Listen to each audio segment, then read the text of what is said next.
සුක්කානම කපන හැටි තේරෙන්නේ නැහැ. සුට්ටක් ඒ ගැන කියලා දෙන්න පුළුවන්ද? හරි පුතේ. මම දැන් කියලා දෙන්නම්. ඔයාට කාලයක දවසක රිවර්ස් කරන විදිය හරි ඊට පස්සේ ජීවිතේ වාට ඕන වෙන දවසක රිවර්ස් කරන විදියට තේරෙන විදියට මම අද කියලා දෙන්නම්. අපි පටන් ගමුකෝ. පුතාට පේනෝනේ තරදී කණු ඔය කණුව එතන තියෙද්දි අපි දැම්ම කැපුවොත් දැම්ම සුක්කානම ඒ පැත්තට කැපුවොත් ඔය කණුව අනිවාර්යෙන්ම හැප්පෙනවා. එතකොට පුතා ඔය කණුව ගැන හිතන්න ගෙදර තියෙන වැරන්ඩගේ කණුව නැත්නම් ගේට්ටු කණුව නැත්නම් පුවක් ගහක් ගහක් ප්‍රශ්නේ ඒ ප්‍රශ්නේ එතන තියෙද්දි අපි මෙහෙ ඉඳන් කැපුවොත් ඔය අනිවාර්යෙන්ම හැප්පෙනවා. හැප්පෙන එක වළක්ව ගන්න නම් ඒ කණුව අපේ මෙන්න මේ දොරේ මේ හරියටවත් එකෙල්ල එකතු වෙනවා නම් ඒ කියන්නේ අපේ වාහනේ ඉස්සරහට අරගෙන මේ කණුවයි අපේ වාහනේ මේ හරියයි එකතු වෙනවා නම් ගානට අන්නේ ගානට ආවට පස්සේ අපි නවත්තන්න ඕනේ. නවත්තලා තමයි අර පැත්තට කපා ගන්න ඕනේ. අපි ගන්නේ කොහොමද? එකට දානවා. ඉස්සෙල්ලාම ගියර් එක එකට දානවා. ඊට පස්සේ ක්ලච් බැලන්ස් කරලා ක්ලච් එකෙන් විතරක් ක්ලච් එක පොඩ්ඩක් උස්සනවා, චුට්ටක් පාගනවා, පාගනවා. ඒ විදිහට අපිට ඉස්සරහට ගන්න පුළුවන්. අපි මේක හිතන්න මේක කෙලින්ම ඔයාලගේ ගෙදර කරන්ට් එක තියෙන වෙලාවක් ගැන. විදුලි බල මණ්ඩලයෙන් කරන්ට් එක දෙනවා. ඔයාලා ගෙදර බල්බ් එකක් දාලා තියෙනවා. කාමරයක් ඇතුලේ හරි ගේ ඇතුලේ හරි කාමරේ කොහොම හරි බල්බ් එකක් දාලා තියෙනවා. බල්බ් එක නිකන් පත් වෙයිද? කරන්ට් එක තිබේ පළියට? නෑ. එහෙනම් ස්විච් එක දාන්න ඕනේ මොකක් වෙනද? අර බල්බ් එක පත් වෙනවා. දැන් මේ වාහනේ ස්ටාර්ට් එකේ තියෙන්නේ. පුතා ගියර් එකට දාලා තියෙනවා. ඒත් වාහනේ යන්නේ නැත්තේ. වාහනේ යන්නේ නැත්තේ අර ක්ලච් එක පුතා උස්සන්නේ නැති නිසා. ඒ ක්ලච් එකේ ස්විච් එක ඔන් වෙන්නේ නැති තාක්කල් වාහනේ ඉස්සරහට කරකුම් බලයක් නිෂ්පාදනය වෙන්නේ නැහැ. එහෙනම් එකට දැම්මහම ක්ලච් එක චුට්ටක් ඉස්සුවොත් තමයි වාහනේ යන්නේ. චුට්ටක් පාත් කරොත් යන එක නතර වෙනවා. ඒ කියන්නේ අර කරන්ට් එක තිබුණත් ස්විච් එක ඔෆ් කරගම බල්බ් එක ඕෆ් වෙනවා වගේ තමයි. හරි. අපි ඉස්සරහට ගමු. අරගෙන අතන නවත්තලා ඒ ටිකේ දුරේ තියා දෙන්න. හරි ගමු ඉස්සරහට නේ.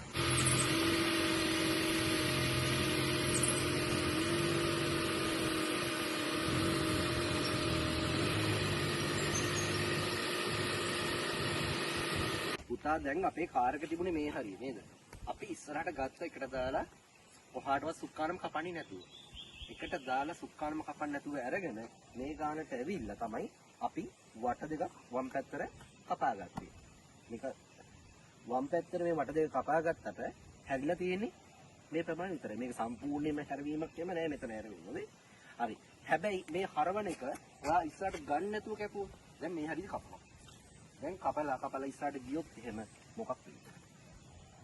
අපේ වාහනේ පිටිපස්ස මේ පැත්ත මේ ද්‍රේගේ හැප්පෙන්න ඉඩකඩ අනිවාර්යෙන් ඉඩකඩ වැඩි. එහෙනම් මේ අනුතුර මේ වාහනේ මේ කණුව ලයිට් කණුව තාප්පේ කණ්ඩිය මේක බේරන්න නම් අපි පුතා ඉස්සරහට ගන්න ඕනේ. ගත්තොත් තමයි මේක හැප්පෙන්නේ නැතුව පිටිපස්ස වාහනේ මේ හරිය හැප්පෙන්නේ නැතුව මේක බේරලා ගන්න පුළුවන් වෙන්නේ. දැන් එකේ නම් මේ කණුව මෙන්න මෙතෙට ආවට පස්සේ වට දෙකක් වම් පැත්තට කපන්න ඕනේ. හරි. අපි ඉස්සරහට ගමු. අරගෙන මේක වාහන ඉස්සරහට ගන්නකොටත් කපාගෙනමයි එන්නේ. කපාගෙනම ඇවිල්ලා ඉස්සරහට කෙලින් යනවා වාහනේ. ඒ කෙලින් වෙන තැනදී වාහනේ ක්ලච් එකයි බ්‍රේක් එකයි පාගලා වාහනේ ආයි නවත්තන්න ඕනේ. ඒ නවත්තන්නේ. තව කපාගෙන අපි ගියොත් එහෙම ආයි වාහනේ යනවා. එහෙනම් අරහෙන් යනවා. ඒ පැත්තට යනවා කැලේට යනවා. ඒක නවත්තන්න නම් අපි කපාගෙන ඉන්න නිසා ඒක නවත්තලා කෙලින් කරගන්න. කෙලින් කරගෙන තමයි වාහනේ ආයි ඉස්සරහට යන්න. හරි පුතේ. දැන් මෙතන ඇවිල්ලා තියෙනවානේ මේ කණුව ගන්නට අපි මේ මට්ටමට. දැන් තමයි අපි වට දෙකක් වම් පැත්තට කපා ගන්න ඕනේ. වම් පැත්තට දැන් කපන්න. සම්පූර්ණයෙන්ම කපන්න. කපන්න. තව.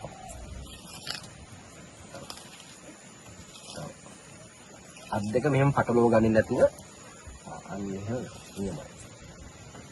හරි. දැන් ඔය ඉස්සරහට ගන්නකොට දැන් මෙතෙද්දි වාහනේ එන්ජිම නතර වුණා. එන්ජිම ස්ටාර්ට් එක ඔෆ් වුණා. ඒ හේතුව ඔයා බ්‍රේක් විතරක් පැගුවා. ක්ලච් එක වැඩිපුර ඉස්සුණා, බ්‍රේක් එක පැගුණා. මම ඔකටත් උදාහරණයක් කියන්නම්කෝ. දැන් අර කරන්ට් එකක් ගැනම කිව්වින්ද පුතාලා ඉදර කවුද ඉන්නේ? තව මල්ලි කෙනෙක් ඉන්නව නේද? ඒ මල්ලි කරන්ට් එකක් වැඩ කරනවා. දැන් බල්බ් එකට හෝල්ඩර් එකට බල්බ් එක හයි කරන ගමන් ඉන්නේ. හයි කරන ගමන් ඉන්නකොට කොල්ලට කරන්ට් එක වදිනවා දකින්නවා. ඔයා ගිහිල්ලා අනේ මල්ලි කියලා මල්ලි බල්ල ගන්න ඕනේ. ගෙදර තියෙන ස්විච් එක ඔෆ් කරන්න ඕනේ. ස්විච් එක ඔෆ් කරන්න. ස්විච් එක ඔෆ් කරාම මල්ලිට කරන්ට් එක වදින්නේ නැති වෙනවා. එතකොට මල්ලිව ගිහිල්ලා කවුරු හරි අල්ලගත්තා කියලා එයාට කරන්ට් එක වදින්නේ නැහැ. එහෙනම් මෙන්න මේකෙදිත් ඒක තමයි වෙන්න ඕනි. මේ වාහනේ ඉස්සෙල්ලාම බ්‍රේක් පා ගන්න නෙමෙයි ඕනේ. ඉස්සෙල්ලාම ක්ලච් පෑගෙන්න ඕනේ. එතකොට මෙහෙන් එන කරකුම් බලය සම්ප්‍රේෂණ එක නතර වෙනවා. ඊට පස්සේ බ්‍රේක් කරාම එන්ජිම නතර නොවි වාහනේ නවත්ත ගන්න පුළුවන් වෙනවා. තේරුණා නේද? අපි අර පැත්තට ගමු දැන්. දැන් පුතේ අපි වාහනේ ඉස්සරහට ගත්තා. අරගෙන සුක්කානවත් කෙලින් කරලා තමයි ආයෙ තව ටිකක් ඉස්සරහට ගත්තේ. දැන් අපි පිටිපස්සට වාහනේ ගන්න ඕනේ. ගන්න නම් දාන ගියර් එක රිවර්ස් එක. රිවර්ස් එකට දැම්මට පස්සේ වාහනේ පස්සටම යනවා. පුතේ අර වාහනේ පිටිපස්සේ අපි අර නවත්තලා කපපු කණුව තියෙන්නේ. ඒ කණුව පේනවනේ ඔයාලට. එහෙම පේන්නේ නැත්නම් ඔයාගේ මේ උවිස්සට උඩින් මෙහෙම හැරිලා බලන්න. දැන් නම් පේන එකක් නෑ. හැබැයි තා පොඩ්ඩක් පස්සට ගත්තට පස්සේ පේන්න පටන් ගන්නවා. පේන්න පටන් ගන්න පළවෙනි මොහොතේදී වාහනේ නවත්තන්න. නවත්තලා වම් පැත්තට වට දෙක හපව කපන්න. නැත්තම් මෙන්න මේකෙන් හොඳට බලාගෙන ගන්නකොට ඔයාට පේන්න ඕනේ මේ කාර් එක නම් මේ තියෙන ඒ කණුව නම් මෙහෙම ඇවිල්ලා මෙන්න මේ කණුවට කාර් එකේ පිටිපස්ස ඔන්න ඔය ගානට ඒ කියන්නේ අර කණුවට අඩියක් විතර මෙහෙන් වාහනේ නවත්තලා කපන්න වෙනවා. මේක වැරදිලාවත් ඔයා මේ හරිදි කැපුවොත් එහෙම ඇවිල්ලා පිටිපස්සේ මේකේ කණුවේ හැප්පෙනවා. ඊට ඒ කණුව අමතක වෙලා ඔයාට ගොඩාක් පස්සට ගියොත් එහෙනම් එහා පැත්තේ මම තියලා තියෙන කණුවේ ඔයාගේ වාහනේ හැප්පෙනවා. සුක්කානම වට දෙකක් වමට කපලා රිවර්ස් එකට දාලා ගන්නකොට බැරි වෙලාවත් අපි අතින් කණුවේ හැප්පෙන්න යනවනම් බේරගන්න එපා. අපි එහෙනම් එකට දාලා ඉස්සරහට ඒ වට දෙක වමට කපාගෙනම ගන්න ඕනි. අරගෙන ඒ වට දෙක කෙලින් කරලා ආයි අපි ඉස්සරහට අරගෙන චුට්ට හිමීට අහපව රිවර්ස් එකට දාලා පස්සට ගන්නවා. පස්සට ගන්නකොට පුතේ නවත්තලා වට දෙකක් ආයි වමට කපලා පොඩ්ඩ ගන්නකොට ඒ කණුවේ හැප්පෙන්න යනවා කියලා හිතන්නකෝ. ඒ කණුවේ හැප්පෙන්න යනවා නම් අපිට බේර ගන්න අවස්ථාවක් තියෙනවා. අපි කපපු වට දෙක අහපව කෙලින් කරලා අනිත් පැත්තට ඒ කියන්නේ දකුණු අත පැත්තට තව වටයක් අපි කපනවා. කපලා චුට්ටක් පස්සට ගන්නවා. එහෙම ගත්තොත් ඒ කණුවේ වදින්නේ නැති වෙන්න අපිට එතනින් ගන්න පුළුවන්. එන්න එහෙම අරගෙන නැවත වට තුනක්ම ආපස්සට කපලා චුට්ට පස්සට ගන්න වෙනවා. පස්සට ගත්තට පස්සේ කණුව බේරෙනවා. එහා පැත්තේ කණුවක් බේරෙනවා. කණුව අසලින්ම අපිට ගන්න පුළුවන් වෙනවා. එතකොට ඉස්සරහට වාහනේ කෙලින් වුණාම නවත්තලා අර කපපු වට ටික කෙලින් කරලා පස්සට හිමීට ගන්න ඕනේ. තව දෙයක් තමයි පස්සට ගන්නකොට මේ කන්නඩි විතරක් බලන්න එපා. මේ කන්නඩින් පේන්නේ වම් පැත්ත විතරයි. අර පැත්තේ කන්නඩියත් බලන්න ඕනේ. ඊට පස්සේ මේ තියෙනවා මැද කන්නඩිය. මැද කන්නඩියත් ඔයා බලන්න ඕනේ. බල හැම තිස්සෙම මෙහෙම බෙල්ල හරෝ බල පස්සට ගන්න. හරි. යම්බුත්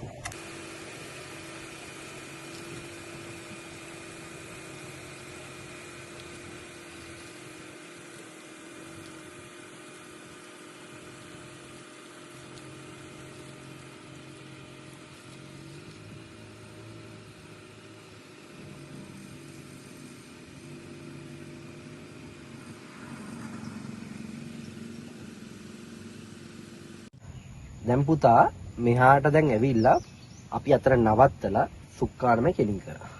කෙලින් කරලා අහපව පිටිපස්සට ආවා. කෙලින් කරේ වාහනේ කෙලින් වුණ මොහොතේදී. හැබැයි ඇදේට ආවොත් ඒ කියන්නේ වා කපාගෙනම වාහනේ ඇවිල්ලා මෙහෙම වුණා. එහෙනම් වාහනේ පිටිපස්ස යනවා අර පැත්තට.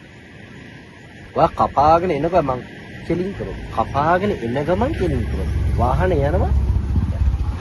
වැඩියෙන් ආවොත් මේ පැත්තට යයි.